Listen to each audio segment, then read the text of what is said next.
Hey guys, good morning once again. Let's pick up from where we left last time. Do you guys remember what I told you last time? I talked about bitcoins and cryptocurrencies. Yes, I talked about the worth of blockchain and bitcoins, and today I'm going to take that stream a little further, guys. I was reading an article in Forbes magazine maybe a year back, and what did the article say?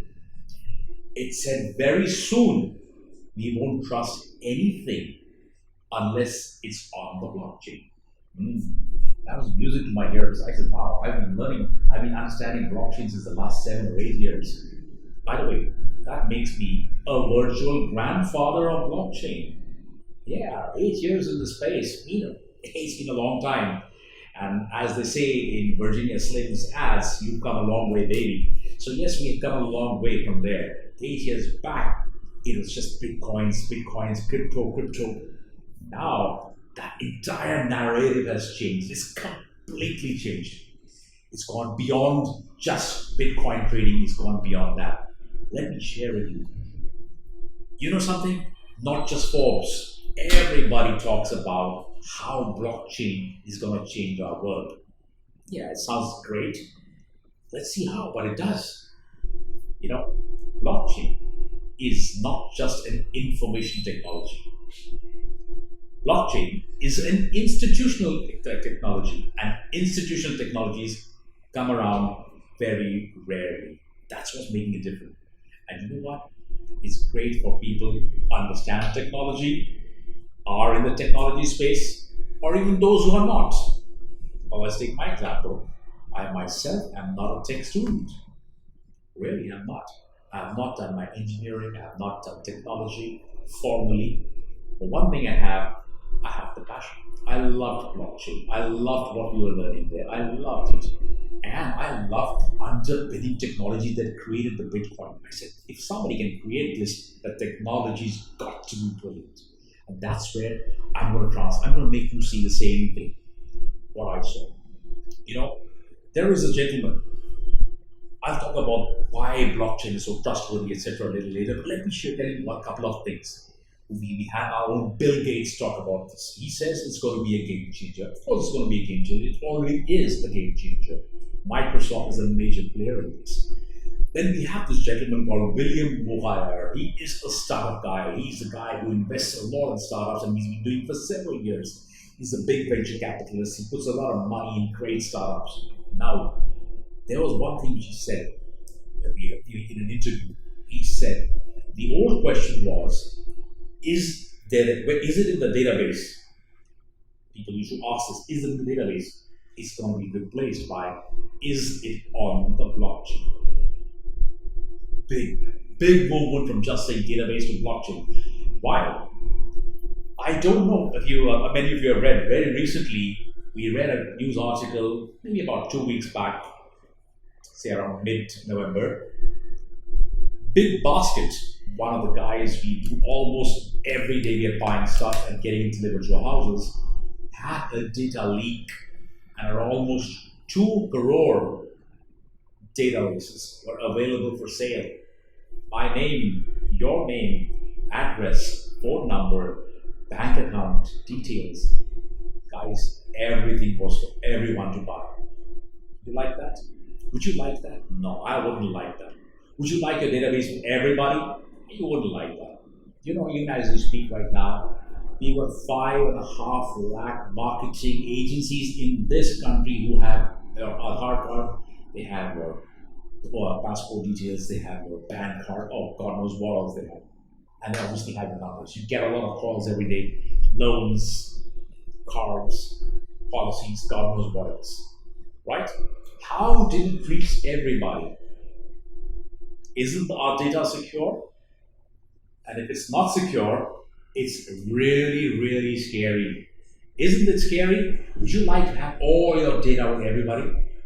Google knows exactly where I'm sitting right now. That's fine. How do we secure our data? That's where blockchain really enters. Enter blockchain. Now, blockchain is not Bitcoin. I explained that last time. And I'll keep on explaining it to all those people who keep asking me this question again and again and again, but at a later time. So, blockchain came and disrupted the way things were going. Somebody said, oh, we always had cybersecurity, we had security protocols. Great. So, how come everything was hacked? Tell me. I'm not going to get into that debate of why cybersecurity doesn't work. We have enough hackers for that, and the whole world is full of them. Let me not even get into the other companies like the ATMs and all, and how their data was hacked as well. Even Twitter was hacked recently.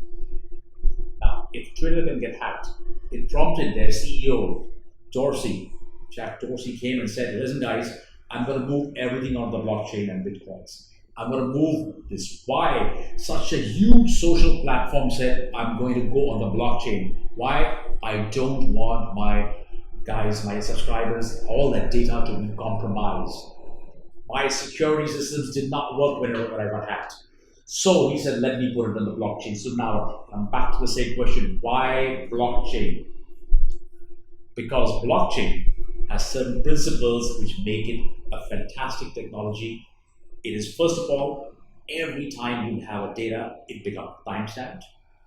Second, it is immutable. It cannot be altered, it cannot be muted, it cannot be deleted, it cannot be changed. No one can do it. And it is decentralized. I'll give you an example of decentralization, very simple example.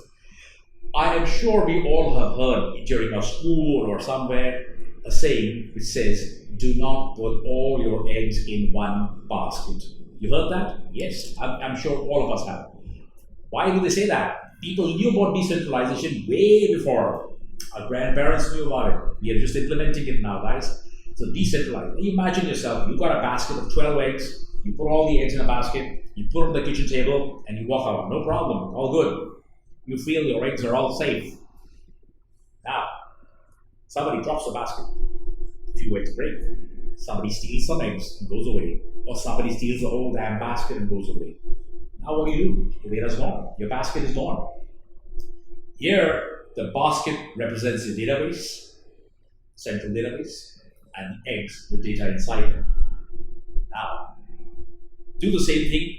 Have 12 different baskets and put one egg in each basket and put it anywhere in the house or different houses. Very difficult to bring them all together. Very difficult to steal them all together.